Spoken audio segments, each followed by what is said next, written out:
안녕하세요.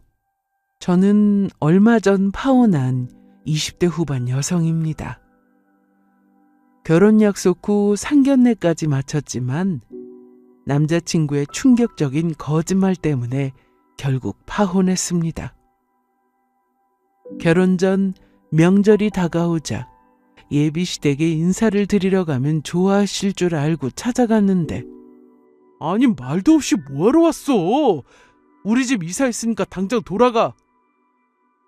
남자친구는 소리까지 치면서 가라고 했습니다. 하지만 열려있는 대문 틈 사이로 누군가 보였고, 그 문을 열고 들어간 순간 남자친구의 끔찍한 거짓말이 드러났습니다. 파혼할 수밖에 없는, 아니 남자친구로부터 도망칠 수밖에 없었던 그 이유가 대체 무엇인지 지금부터 제 사연을 들려드리겠습니다. 남자친구는 저보다 4살 연상이었고 1년 반 동안 연애하면서 싸운 적도 없고 뭐든 저에게 맞춰주는 사람이었어요. 무엇보다 아버지가 사업을 한다는 공통점도 있었습니다. 상견례를 좀 일찍 한 편이었는데 남자친구 아버지께서 사업 때문에 외국을 자주 나가셔야 하다 보니 어차피 결혼할 거 미리 가족끼리 인사 나누고 여유있게 결혼 준비를 하라고 하셨습니다. 연애하면서 한 번도 싸운 적 없던 저희는 신혼집 때문에 약간의 문제가 있었습니다. 엄마도 그냥 내가 사는 집에서 일단 시작하면 어떠냐고 하시는데, 그래도 그건 아니지. 신혼집인데 당연히 내가 마련하는 게 맞지. 오빠는 전세가 빠져야 한다면서. 그렇긴 하지만 그래도. 둘 다 집 얻을 돈이 없는 것도 아니었고 각자 집이 있는데 새로 알아보는 것도 아니다 싶어서 제가 사는 아파트에서 결혼 생활을 시작하는 걸로 얘기가 되고 있었습니다. 저는 취업과 동시에 독립을 했고 그때 집에서 아파트를 마련해 주셨습니다. 남자친구도 본인 명의로 된 아파트가 있었지만 현재 전세를 줬기 때문에 당장 들어갈 수는 없는 형편이었고요. 그런데 남친은 제가 사는 집이 평수가 너무 작다면서 결혼 전 들어가 살 수 있게 자기 명의로 된 아파트에서 살고 있는 세입자와 잘 얘기해 본다고 했습니다. 조건만으로 보면 남친 아파트가 훨씬 더 낫긴 했습니다. 평수도 작고 주변 상권도 좋았으니까요. 다만 전세를 줬기 때문에 세입자가 나오고 저희가 들어가 살기 전 인테리어를 해야 하니 그 비용은 제가 부담하는 걸로 했습니다. 남들은 결혼 준비하다 헤어지기도 하고 크게 싸우는 커플도 많다는데 저희는 집 문제 말고는 딱히 문제가 될 게 아무것도 없었습니다. 그런데 너무 일이 술술 잘 풀린다 싶었습니다. 그동안 남친의 부모님을 여러 번 만나 인사를 드렸는데 집에 간 건 3번 정도이고 밖에서 따로 만난 횟수까지 치면 더 많았어요.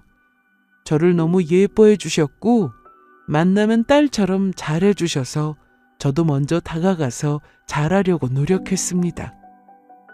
며느리가 딸이 될 수는 없다고 하지만 그래도 사이가 나쁜 것보다는 나으니까 친하게 지내고 싶었습니다.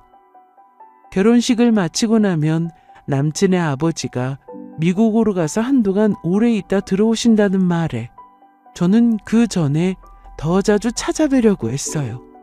특히 결혼 전 명절이 다가오고 있었는데 저는 당연히 갈 생각이었지만 남친은 저와 생각이 달랐습니다. 아니 왜? 난 당연히 가려고 했는데? 에이 뭐하러. 결혼하면 지겹도록 갈 텐데 됐어. 그러지 말고 이번 명절은 그냥 각자 보내자. 친구들한테 물어봐도 다들 가지 말라고 했습니다. 지우야, 오지 말라는데 왜 가려고 그래? 나 봐봐.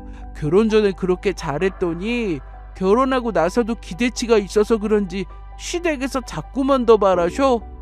나도 뭐 정 가고 싶으면 가는 건데 그래도 먼저 오지 말라고 했다며. 다들 말하는 게 같았는데 결혼 전부터 굳이 챙길 필요는 없다고 하더군요. 그런데 남자친구가 명절이라고 선물을 보내왔습니다. 퇴근하고 집에 왔더니 엄마, 이게 다 뭐야? 누구 다녀갔어? 뭐긴 성찬이가 보낸 거야. 오빠가? 곧 명절이라고 이렇게 챙겨서 보냈네. 황금 보자기를 풀어보니 굴비에 꿀에 딱 봐도 비싼 선물로 가득했습니다. 저도 따로 선물을 할 생각이긴 했는데 아무래도 직접 찾아뵙고 드리면 더 좋아하시지 않을까 싶은 생각이 들었습니다. 당연히 남자친구도 좋아할 거라 생각했고요. 그래서 저는 명절 전날 예비시댁에 가기로 했습니다. 가서 예의 바르게 하는 거 잊지 말고. 당연하지. 나 몰라? 알지. 그런데 선물은 차에 있어? 그래, 운전 조심하고 얼른 다녀와. 처음 가는 것도 아닌데 떨리는 마음은 어쩔 수가 없었습니다. 그렇게 저는 1시간 정도 지나서 예비시댁 근처에 도착을 했습니다. 그리고 바로 남자친구에게 전화를 걸었어요. 오빠, 어디야? 나 잠깐 볼 일 있어서 나왔어. 왜? 그래? 부모님은? 집에 계시지. 실은 나 지금 오빠 동네에 왔는데. 우리 동네에 왔다고? 말로는 각자 보내자고 했지만 막상 찾아왔으니 좋다고 나올 줄 알았습니다. 하지만 제 예상과 달리 남친은 전화로 크게 화를 냈습니다. 너 왜 연락도 없이 오고 그러는데? 오빠 놀라게 해주려고 그랬지. 빨리 가. 얼른. 아니, 왜? 많이 늦어? 그럼 나 먼저 들어가 있을게. 집에 어머님 계신다며. 아니, 그 집에 아무도 없어. 방금 계신다고 했잖아. 다 어디 가신 거야? 그러길래 왜 연락도 안 하고 뭐하러 왔어? 우리 집 이사했으니까 당장 돌아가. 남친은 갑자기 이사를 했다고 했습니다. 만나면서 이사 얘기는 한 번도 한 적 없었는데 너무 이상했어요. 이사라고? 아니, 언제? 그런데 나한텐 이사한다고 왜 말 안 했어? 아니, 뭐 사정이 좀 있었어. 급하게 하느라. 암튼 지금 어디라고? 여기 사거리야. 이사해서 그 집 비어있으니까 거기서 그만 돌아가. 나 지금 일 있어서 나온 거라 지금 길게 통화 못하니까 이따가 전화할게. 알았지? 알았어. 그렇게 전화를 끊었는데 아무리 생각해도 이유가 너무 황당했습니다. 저는 집에 간다고 얘기를 했지만 그냥 갈 수가 없었어요. 사실 남친에게 전화했을 때 이미 차도 주차해둔 상태였고 대문 앞에서 전화를 걸었던 건데 대문이 열려 있었습니다. 빈집인데 대문이 열려 있는 게 좀 이상했어요. 그리고 살짝 열린 대문 틈 사이로 들여다보니 사람들이 보였는데 저도 모르게 문을 열고 들어간 그 순간 상상 초월한 진실이 밝혀졌습니다. 제가 대문을 열고 들어와서 서 있으니 어떤 여자분이 나오셔서 누구냐고 물었습니다. 누구세요? 여기 들어오시면 안 되는데. 저 여기 이사 오셨나요? 이사라니요? 이날 만난 사람은 그 집에서 일하는 분이었고 일한 지 8년이 넘었다고 했습니다. 여기 집주인분 사신 지 30년이 넘은 걸로 아는데요. 네? 거기다 살면서 집주인 부부가 외국 여행을 갈 때 빼고는 집이 비었던 적도 없다고 했죠. 혹시나 남자친구가 제가 오는 게 부담스러워서 그냥 가라고 한 건지 싶어서 집주인분을 만나보고 싶다고 했는데, 저기 저 위에 마당에 서 계신 분이 저희 사장님이에요. 손님 오셨다고 말씀드려요? 아니, 잠깐만요. 올려다보니 제가 아는 그분이 아니었습니다. 남자친구 아버님과 체격 자체가 달랐거든요. 외모도 전혀 아니었고요. 대체 뭐지 싶었습니다. 혹시나 제가 집을 잘못 찾아온 건가 싶어 다시 나갔다가 확인해 봤는데 집은 맞았습니다. 집을 나와 차에 타고는 한참을 멍하니 앉아 있었습니다. 아무리 생각해도 대체 뭔가 싶더라고요. 그럼 남의 집을 자기 집이라고 속였다는 건데 대체 왜? 라는 질문이 계속 맴돌았습니다. 심지어 남자친구의 부모님도 집에서 인사를 드렸는데 그럼 온 가족이 다 저를 속인 건가 싶었습니다. 이날 다시 남자친구에게 전화를 걸어봤는데 제 전화를 받지 않았습니다. 일단 저는 집으로 갔고 선물을 그대로 가지고 돌아온 저를 본 엄마는 무슨 일이 있냐고 물으셨습니다. 아니야, 엄마. 시간이 안 맞아서 못 만났어. 미리 전화하고 간 거 아니었어?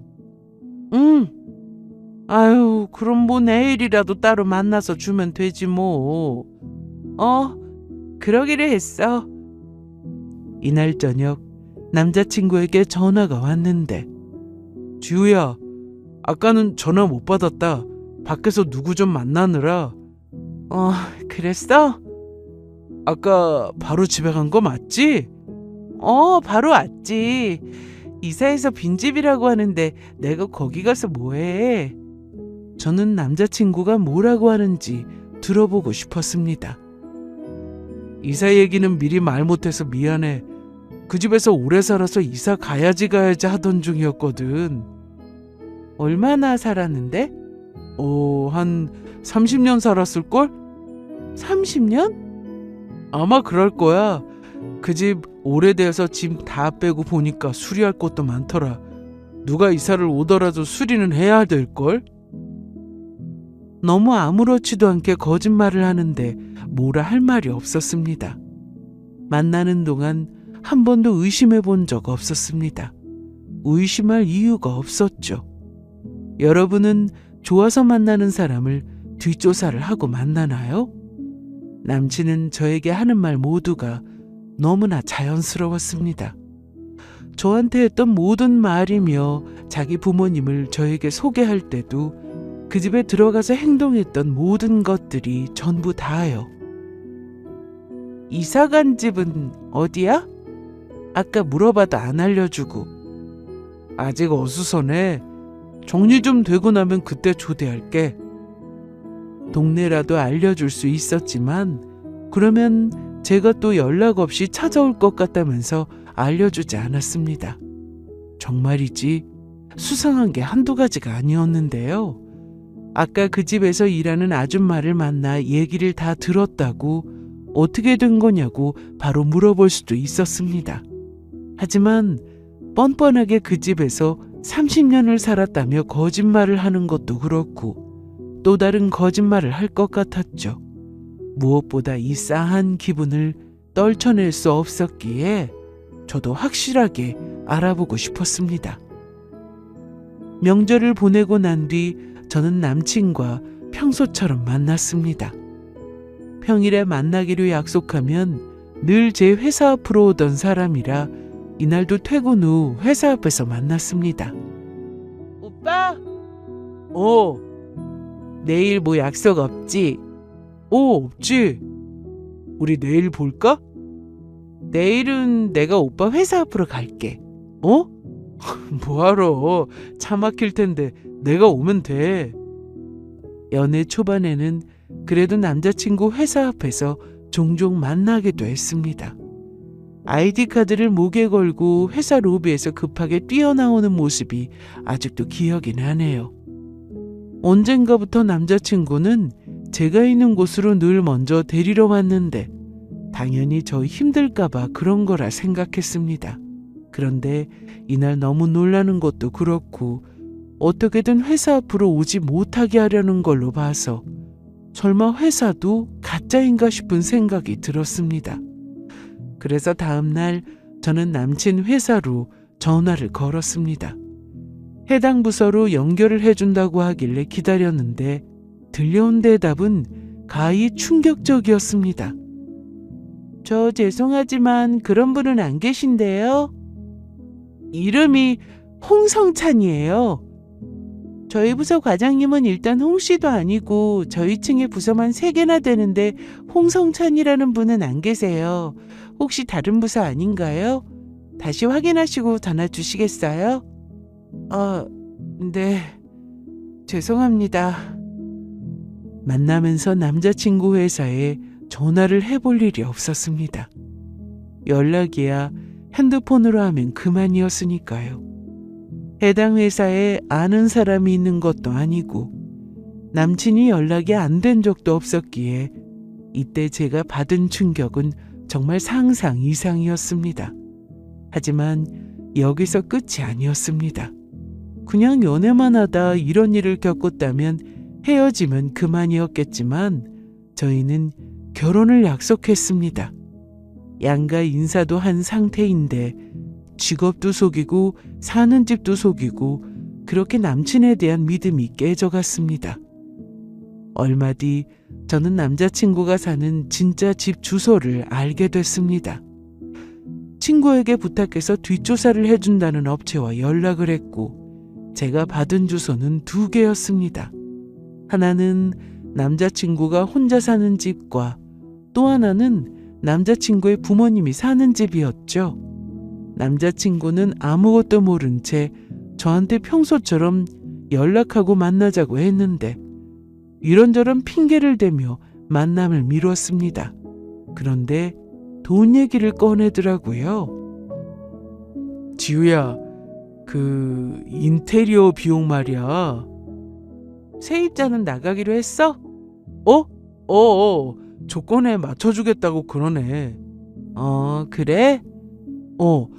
그래서 내가 업체를 좀 알아봤는데 거기에 돈을 미리 줘야 해서. 돈 달라고? 그렇게 말하니까 꼭 내가 너한테 돈 뺏는 것 같네. 원래 내가 주기로 한 거니까 줘야지. 그런데 다음 주에 보내줘도 되는 거지? 다음 주? 안 돼? 아니야, 급한 것도 아닌데 뭐. 그런데 오늘 불금인데 만나주지도 않고 말이야. 주말에도 바빠? 약속이 있어. 미안. 뭐가 그렇게 바쁜데? 만날 사람이 있어서. 뭐 친구들 만나는 거야? 친구는 아니고 다녀와서 얘기할게. 저는 다음 날인 토요일에 대전으로 내려갔습니다. 운전을 하면서 별별 생각이 다 들었는데 가면 뭐라고 말해야 할지 아무 생각도 들지 않았습니다. 그렇게 한참을 달려 드디어 대전에 도착했고 주소대로 찾아가니 골목에 나왔습니다. 일단 차를 주차하고 해당 주소대로 찾아갔는데 빌라였습니다.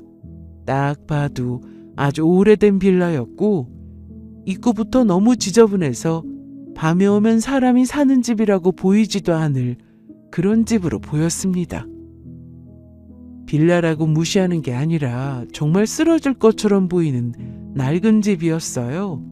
무엇보다 외벽에 낙서가 너무 심했습니다. 1층이라 들어가면 바로 현관문이 있었는데 배를 누르려던 그때 위층 사는 분인지 지나가다가 저를 보고는 아가씨 누구예요? 여기는 어떻게 왔어요? 네, 저 여기 사시는 분 좀 만나려고 왔는데요. 근데 살다 여기 손님이 오는 건 또 처음 보네. 동네 주민은 1층 집을 가리키며 거기 범죄자 사는 집인데 그거 알고 온 거죠? 뭐라고요? 정과자. 범죄 저질러서 감옥 갔다 온 사람 말이에요. 그런데 그 옆에 있던 아주머니는 그만하라고 하는데도 아니 내가 뭘 틀린 말 했어?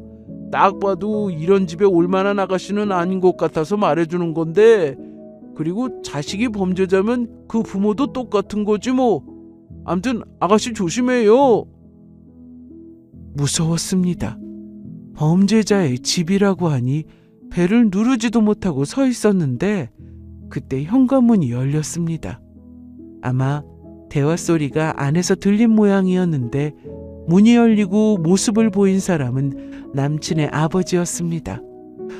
처음엔 몰랐어요. 제가 그동안 알고 있던 분이 아니었으니까요. 누구세요? 여기 찾아오셨어요? 그게 여기 홍성찬 씨라고. 우리 아들인데 어떻게 아는 사이예요? 혹시 또 사기쳤어요? 이름만 얘기했는데 또 사기를 쳤냐고 하더군요. 저를 알지도 못하는데 집에 들어갈 수도 없고 해서 동네에 있는 카페에 가서 얘기를 하기로 했습니다. 아니, 그래서 둘이 결혼을 약속했다고요? 네, 상견례도 했습니다. 카페에서 이렇게 오래 있어 본 적은 처음이었습니다. 5시간 넘게 얘기를 나눴거든요. 얘기를 들어보니 상황은 너무 심각했습니다. 가족이 범죄자 취급을 받으며 살고 있는 이유는 모두 남자친구 때문이었는데요. 원래 우리 성찬이는 착했어요. 그런데 중학교 올라가서는 친구들을 사귀었는데 딱 봐도 질 나쁜 친구들 같아 보여서 어울리지 말라고 그랬더니 아주 길길이 날뛰는 거예요. 그때 사춘기가 오기도 했고 원래 반항하는 시기니까 그러다 말겠지 싶어서 두었는데 어느 날 집으로 뛰어들어오더니 사람을 찔렀다는 거예요. 네? 그럼 설마 그 친구들하고 밤늦게까지 어울려 다니다가 골목길에서 술에 취해서 자는 사람 주머니를 뒤졌나 봐요. 그런데 그 죄객이 그때 눈을 떴고 한참 실랑이를 하다가 같이 있던 친구 중에 커터칼인가 그걸 가지고 있는 애가 휘두르다 모르고 그 사람 배를 찌른 거죠. 어머나 세상에. 그래서요? 그 친구들은 도망가고 성찬이가 억울하게 누명 쓰게 생겼는데 그 칼이 자기 손에 쥐어져 있으니 그놈이 정신이 나간 상태였어요. 그런데 골목길에서 정신 나간 상태로 혼자 있다가 어머니를 마주쳤다고 했습니다. 대충 상황을 보니 자기 아들이 사람을 찌른 것 같으니 어머니가 칼을 쥐고는 빨리 집으로 가라고 했다네요. 그러니까 그 일은 어머니가 대신 누명을 쓰게 된 거죠. 쥐객은 술에 취한 상태라 누가 찌른 건지 기억도 못했고 찔린 부위도 심하지 않아 다행이었으나 어머니는 1년 징역형이 나와 교도소에 갔다 왔다고 했습니다. 자기 때문에 어머니가 고생했으니 어울리던 친구들과 연락 다 끊고 착실하게 좀 살아보려고 했는데 동네에 소문이 퍼져서 집에 들어갈 때마다 사람들이 수군거리고 손가락질하고 그랬답니다.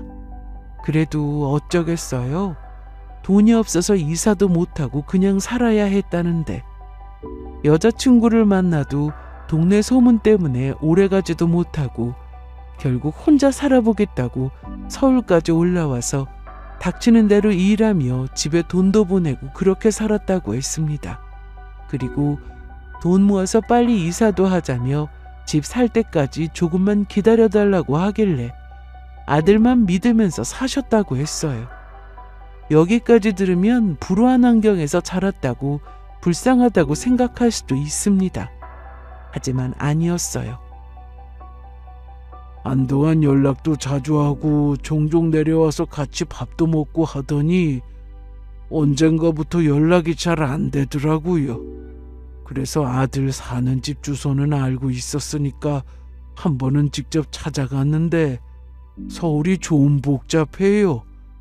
물어물어 겨우 근처에 도착했는데 아들을 만나서 반갑게 아들 이름을 불렀더니 이놈이 글쎄 나를 모른 척하네요. 그때 남자친구 옆에는 여자가 있었는데 사귀는 사이로 보였다고 했습니다. 아들하고 불렀더니 남자친구는 누구냐고 하면서 모른 척하고 지나갔다는데 어린애도 아니고 다 큰 자식을 때릴 수도 없고 말도 안 들으니 그날 그렇게 다시 내려와서는 일부러 먼저 연락도 안 하고 사셨다고 했습니다. 그렇게 더는 연락이 안 올 거라 생각했는데 어느 날 경찰이 집으로 찾아와서는 남친을 찾더랍니다. 경찰이요? 왜요? 이놈이 여자랑 결혼한다고 해놓고 돈만 받고 사기죄로 고소를 당한 거예요. 어디로 도망쳤는지 연락이 안 된다면서 집으로 찾아왔는데 그때부터 이제 우리 자식 아니라고 그렇게 완전히 관심 끄고 살았어요. 남친은 그 사건 외에도 툭하면 사고를 쳐서 교도소에 드나들면서 전과자가 되었다고 했습니다. 그러니 더는 연락 안 하고 살았다고 하더라고요. 처음에는 어떻게든 정신을 차리게 해주려고 했지만 아무리 말해도 소용없었답니다. 그러니까 저한텐 재력가인 척하려고 집도 부모도 속인 사람이었는데 제가 어떻게 이런 사람과 결혼을 하겠습니까? 가짜 부모와 상견례까지 했다는 말에 남친의 아버지는 눈물을 보이셨습니다. 아들이 그렇게 인생 막 사는 걸 알고는 어머니는 그 충격에 몇 년 전부터 말도 잘 못하고 집 밖에 나가지도 못한다고 했습니다. 사람들이 손가락질하고 욕하는데 대인기피증도 왔다고 하더군요. 그래도 돈은 벌어야 하니 그걸 다 감수하고 아버지가 매일 새벽 일찍 나가서 늦게 들어오는데 집값이 너무 올라서 살던 집 내놓고 이사를 갈 수도 없다고 했습니다. 그 얘기를 다 듣고 일어나려는데 그 결혼 절대 하지 마세요, 아가씨. 인생 망치지 말라고요. 그리고 미안합니다. 내가 자식 잘못 가르쳐서 정말로 죄송합니다. 부모로서 많이 배우고 돈도 좀 있었다면 우리 성찬이가 다르게 컸을까요?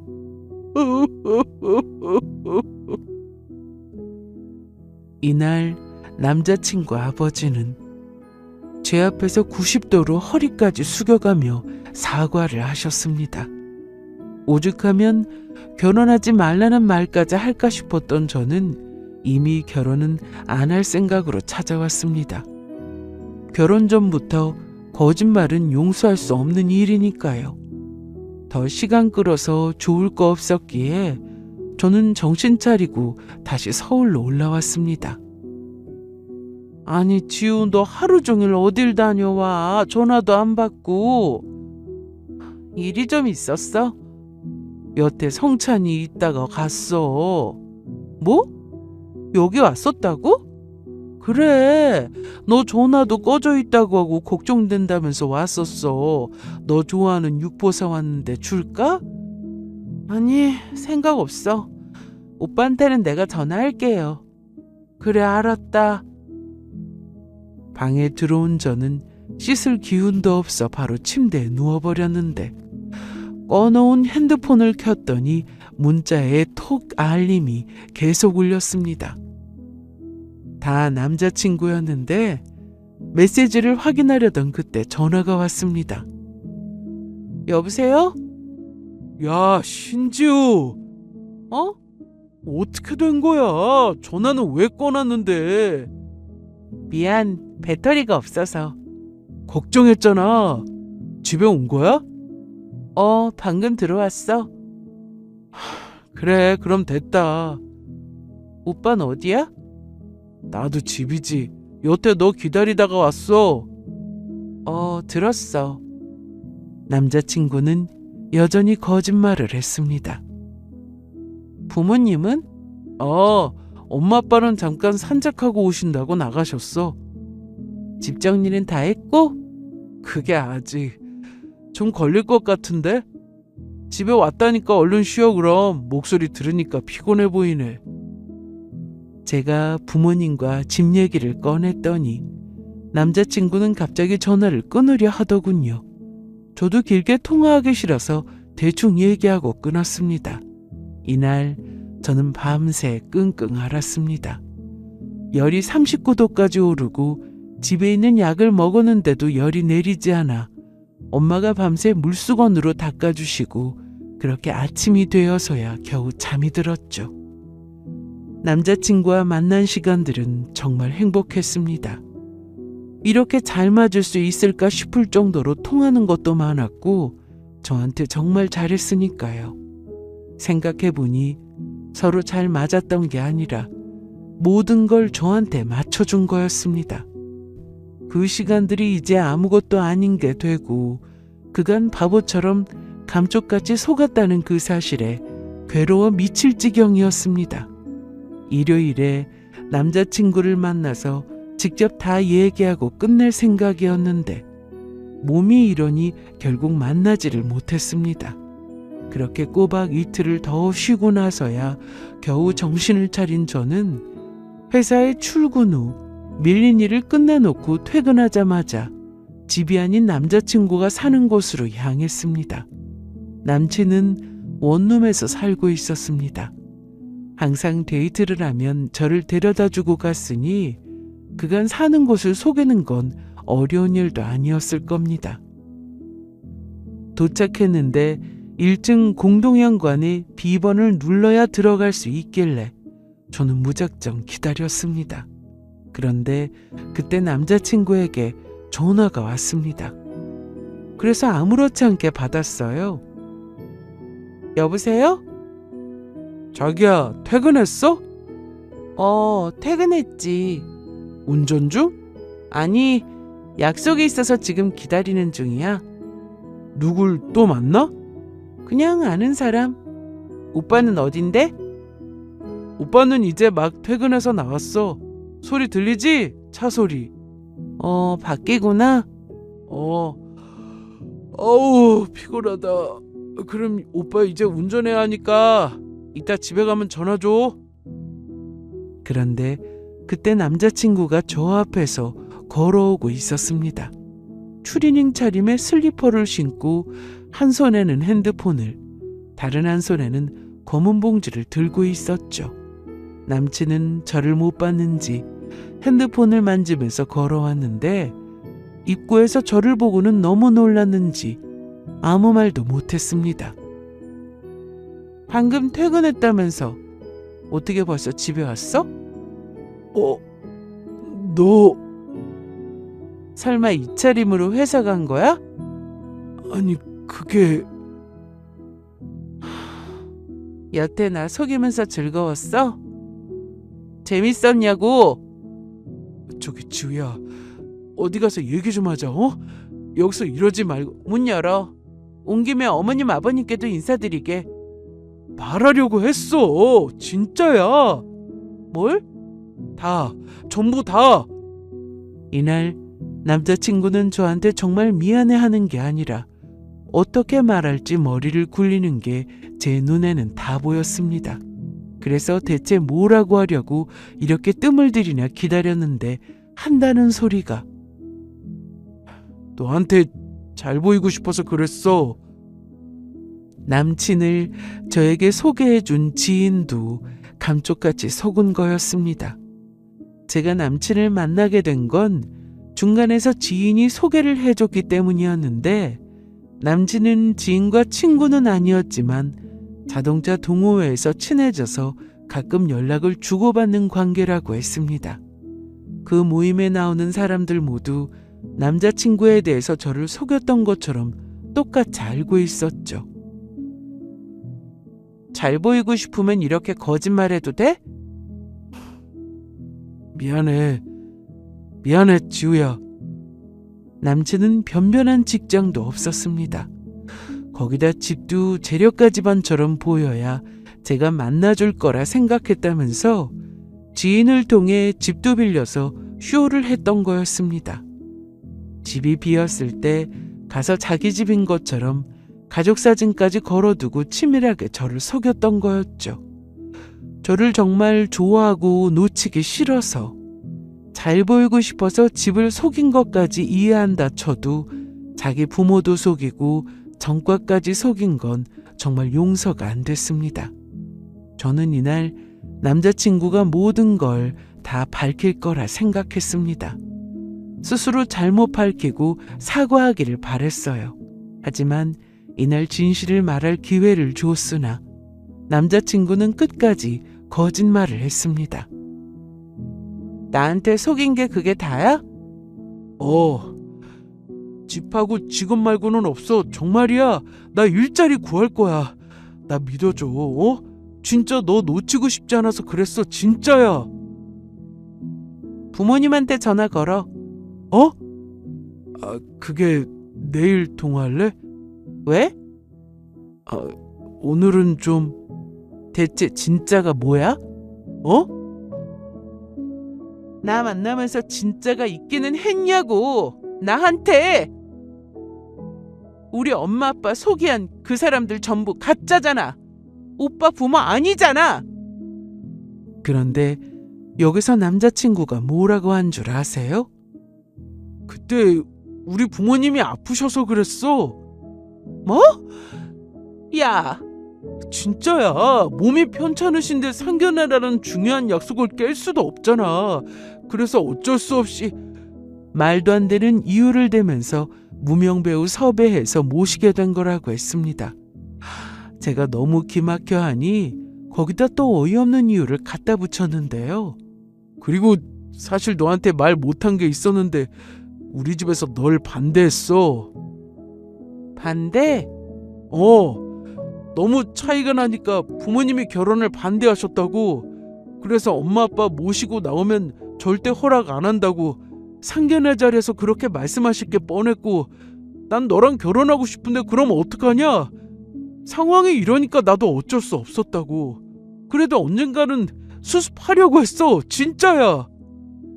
그러니까 네 말은 나와 결혼도 반대하고 계시는데 때마침 상견례 날 아프셔서 대행을 썼다, 이거네? 그렇지. 그럼 그 전에 나한테 다른 분들이 부모님이라고 소개한 건 뭔데? 앞뒤가 좀 안 맞지 않아? 거짓말을 하려면 좀 제대로 하던가. 하도 거짓말을 하니까 너도 네가 무슨 말을 했는지 기억도 안 나고 모르겠지? 남자친구는 정말 답이 없었습니다. 이날 사실대로 전부 말했어도 어차피 헤어질 거였지만 끝까지 거짓말하고 저를 속이려 드는 놈을 보면서 이건 그냥 끝내서는 안 되겠다 싶었어요. 심지어 저 말고 다른 여자도 있다는 사실을 알게 되었습니다. 너 이렇게 가면 어떡하냐? 내 얘기 좀 더 듣고 가. 무슨 얘기? 아직도 거짓말할 게 남았어? 아니, 이제 없어. 우리 부모님한테 다시 잘 말씀드려서 만나는 자리 마련해 볼게. 그럼 되는 거지?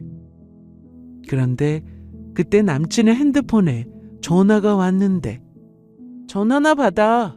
그리고 다시는 연락하지 마. 아니, 지우야, 이러지 마. 제가 남친 손을 뿌리치다가 핸드폰이 바닥에 떨어졌는데 남친은 저를 붙잡느라 바닥에 자기 폰이 떨어진 줄도 모르고 있었습니다. 그런데 액정 화면을 보니 여자 이름이었어요. 그래서 빠르게 주워서 제가 전화를 받았습니다. 여보세요? 뭐 하는 거야? 이리 줘! 누구세요? 성찬 오빠 전화 아니에요? 그쪽은 누구세요? 저 오빠 여친인데요? 아이씨, 왜 남의 전화를 받고 그러는데? 그렇게 핸드폰을 급하게 빼어서는 꺼버리고는 주머니에 넣었는데, 야, 너 진짜 쓰레기다. 뭐? 저는 이날 남친이 부르든 말든 차를 끌고 바로 집으로 왔습니다. 부모님께도 전부 다 말씀드렸습니다. 사실 뭐 좋은 일이라고 일을 더 크게 벌이고 싶겠어요. 저는 조용히 끝나길 원했습니다. 저 혼자 마음 정리하면 그만이었으니까요. 부모님께도 너무 죄송했으나 엄마 아빠는 오로지 제 걱정뿐이었습니다.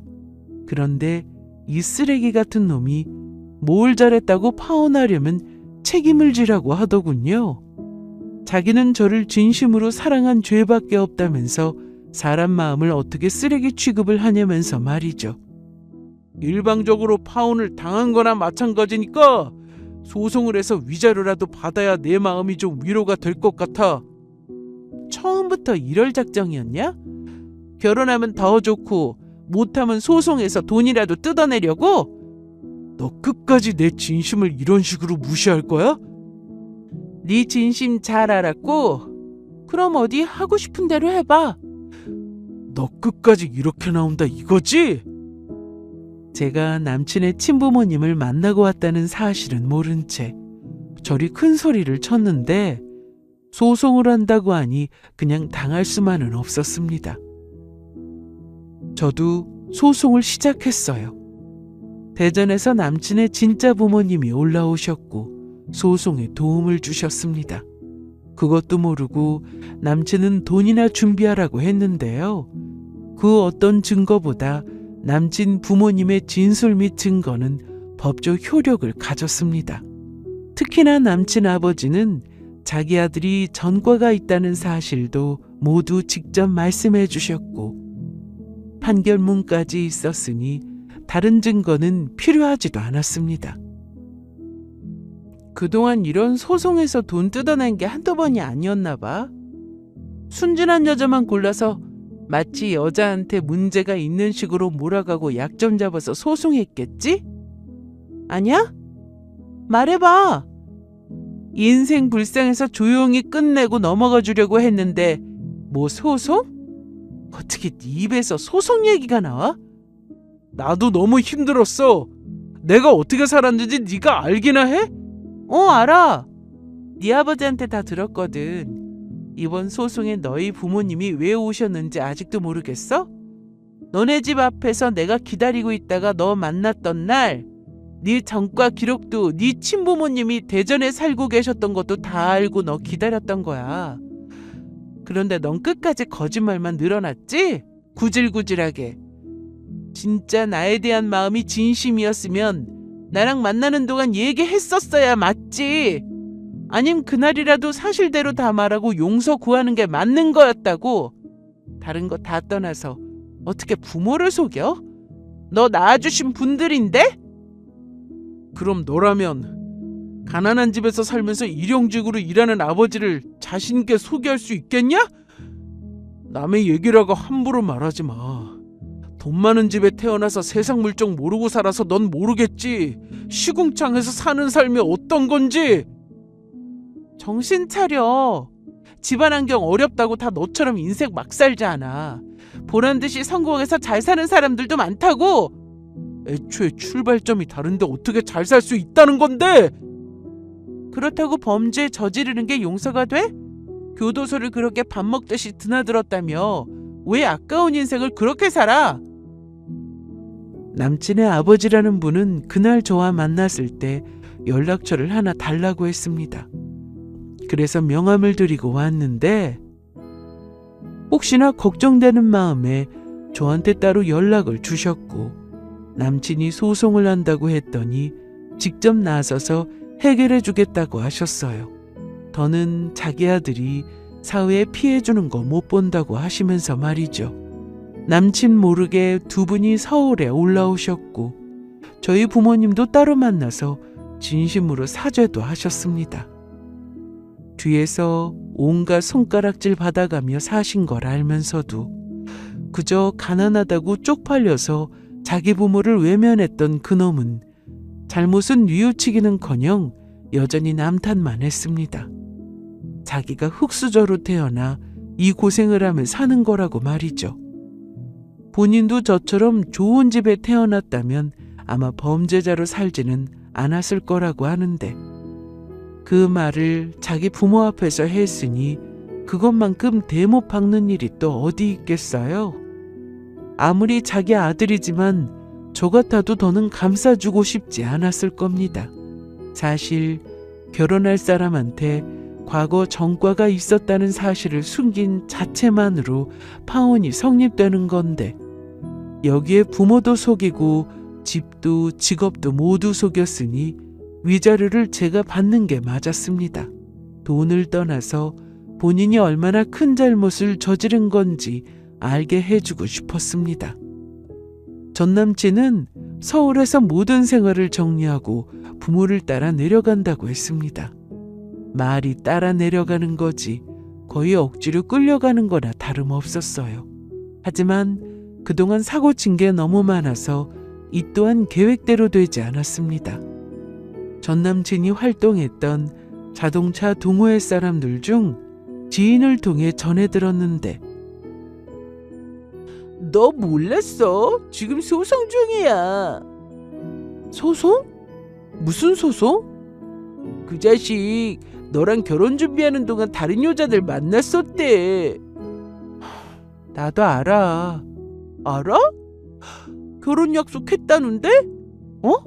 결혼? 얘기를 들어보니 결혼하자고 해놓고 돈을 빌렸답니다. 어쩐지 변변한 직장도 없이 저를 만나면서 데이트 비용은 무슨 돈으로 충당했나 싶었는데 사기를 치고 있었더라고요. 그런데 전 남친이 잠수를 탄 건지 헤어지자고 한 건지 그것까진 모르지만 여자 쪽에서 고소를 했다고 했습니다. 사기죄로 말이죠. 결혼할 사이가 아니었다면 그렇게 큰 돈을 빌려주지도 않았을 거라면서 소송을 했다는데, 그 얘기를 듣고 나니 기가 막혀 말이 안 나왔습니다. 그냥 돈 돌려주고 끝낼 일이 아니라 더 심각했는데요. 또 다른 여자는 무슨 어플로 만났다고 하는데 본인이 대기업에 다닌다며 저한테 한 것처럼 똑같이 직업을 속였고, 거짓말로 돈을 받아내고는 여자가 헤어지자고 하니 무단으로 그 여자 집에 침입까지 했다고 하더군요. 이름부터 나이, 직장, 사는 집, 차량까지 모두 거짓말을 하고 만난 모양인데, 만나는 동안 지갑을 잃어버려서 돈이 없으니 보내달라는 식으로 해서 수차례 돈을 받고 주지도 않았다고 했습니다. 그동안 비슷한 수법의 사기죄로 징역형의 집행유예 판결을 선고받고 그 유예 기간이 지난 직후에 이런 짓을 저지른 거라 아마도 실형이 나올 거라 하더군요. 그 얘기를 듣는데 정말 답없는 인간이구나 싶었습니다. 그래도 저와 만나는 동안 돈 거래를 하지 않은 것이 그나마 다행이었어요. 인테리어 비용으로 큰 돈을 요구했었는데 미리 안 주길 참 잘했다 싶었죠. 전 남친과 그렇게 끝난 후 저도 시간이 좀 필요했습니다. 살면서 이렇게 누군가한테 크게 속아본 적이 없었거든요. 돈 빌려주고 못 받는 건 신고해서 법대로 하면 그만이겠지만 제가 받은 상처는 시간 말고는 답이 없었습니다. 부모님께도 너무 죄송했는데 다행히 엄마 아빠는 제 걱정뿐인 분들이라 부모님 덕분에 더 빨리 훌훌 털고 이겨낼 수 있었던 것 같네요. 전 남친에 대한 소식은 지인을 통해 재판 중이라고만 전해들은 게 전부였는데요. 그래서 더는 저에게 그 인간 소식은 전하지 말라고 하고는 제 인생 살면서 바쁘게 지냈습니다. 그러던 어느 날 전 남친이 모자를 푹 눌러 쓰고 저희 동네에 나타났습니다. 처음엔 누군지 몰랐어요. 마침 이날 저는 또 차를 수리해야 해서 맡겼기 때문에 버스를 타고 내려서 집까지 걸어가고 있던 중이었는데 누군가 제 뒤에서 걸어오길래 그냥 동네 사람이라 생각했습니다. 하지만 뒤에서 걸어오던 사람이 제 이름을 부르더라고요. 지우야, 지우야! 그 목소리를 듣는데 온몸에 소름이 끼쳤습니다. 바로 전 남친이었어요. 저는 뒤도 돌아보지 않고 그때부터 빠르게 뛰었습니다. 집까지 얼마 남지도 않았거든요. 하지만 전 남친이 더 빨리 뛰어오는 바람에 제 앞으로 와서 가로막았어요. 지우야, 왜 도망쳐? 너 난 줄 알았지? 뭐 하는 거야? 뭐 하긴, 너 보려고 온 건데. 그러니까 왜 나를 보러 왔냐고. 어떻게 사나 궁금해서. 보다시피 잘 살고 있고 이제 서로 보는 일 없었으면 좋겠어. 내 생각 안 났냐? 왜 이래? 이러지 말고 지금 늦은 시간도 아닌데 어디 가서 나랑 차라도. 더 말 섞기 싫어서 무시하고 가려는데 부탁이 있어서 왔어. 그래도 무시했습니다. 그런데 한다는 말이 엄마가 몸이 안 좋으셔. 수술하셔야 한대. 그런데 내가 돈이 어디 있냐? 너도 알잖아. 수술비만 좀 어떻게 안 될까? 오죽하면 너한테 와서 내가 돈 얘기를 하겠냐고. 사람 목숨 좀 살린다 생각하고, 어? 또 거짓말이었습니다. 제가 알기론 전 남친의 부모님은 아는 사람 없는 시골로 내려가셨다고 했고, 거기서 전 남친 어머니 몸 상태가 많이 좋아졌다고 들었거든요. 수술? 어디 병원인데? 병원은 왜? 내 눈으로 직접 보려고. 요즘 병문안 안 되는 거 모르냐? 그냥 달라는 게 아니라 빌려달라고 하는 거니까 좀. 야, 너 어떻게 아직도 정신을 못 차렸어?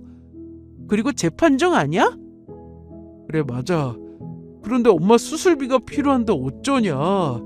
내 상황 네가 더 잘 알잖아. 그런데 그때 아빠가 나오셨습니다. 제 뒤에 전 남친인 걸 알고 뛰어갈 때 급히 핸드폰을 꺼내 아빠에게 전화를 걸었거든요. 전 남친은 자기 뒤에 아빠가 서 계시는 줄도 모르고 계속해서 거짓말을 늘어놨습니다. 그러니까 좀 부탁할게. 다른 것도 아니고 우리 엄마 병원비잖아. 내가 영수증 끊어서 줄게. 그럼 되겠어? 병원비? 아버님, 앞장서게. 네? 병원이 어딘지 앞장서라고? 이날 전 남친은 아빠에게 붙잡혔고 여전히 한심하게 사는 모습에 아빠는 쓴소리를 하셨습니다. 아마 그래도 정신 못 차리겠다 싶었습니다. 아빠가 겉옷을 붙잡고 놔주질 않자 급기야 외투에서 팔만 빼고는 그대로 도망을 쳤거든요. 그날 이후 한동안 아빠는 저를 마중 나오셨습니다. 시간이 되시면 회사 앞에서 퇴근 시간까지 맞춰 데리러 오셨고요. 그런데 전 남친은 전혀 볼 수 없었습니다. 아마도 또 교도소에 들어간 게 아닐까 싶었습니다. 그때 재판 중이라고 했고 실형이 선고될 가능성이 크다고 들었으니까요. 사람을 만나도 어쩜 인간 이하의 이런 쓰레기를 만났는지 저 스스로 자책도 참 많이 했습니다. 그래도 이미 다 지난 일이니 일에 집중하며 살았습니다. 그리고 다음 달에는 외국으로 나가서 일을 하게 될 예정입니다. 해외지사로 발령이 났거든요. 좋은 기회라고 생각하고 다녀오려고요. 기간이 짧아서 오래 있지는 않겠지만 살면서 이런 기회가 흔한 것도 아니라 바쁘게 준비하고 있답니다. 전 남친에 대한 얘기가 들려와도 이제는 아무렇지 않게 흘려들을 정도가 되었는데 그만큼 그 사람은 저에게 아무것도 아닌 사람이 되어버렸습니다. 한때는 지난 과거에 얽매여 괴롭고 힘들어했지만 이제는 미래를 생각하며 지금 제 삶에 집중하며 살고 있는데 아주 만족스럽습니다. 시간이 약이라고 정말 지나고 나니 아무것도 아닌 게 되더라고요. 그러니 여러분들도 힘든 일이 있으시면 자신을 믿고 현재에 집중하며 살아보세요. 그럼 제 사연은 여기서 이만 마치도록 하겠습니다. 들어주셔서 감사합니다.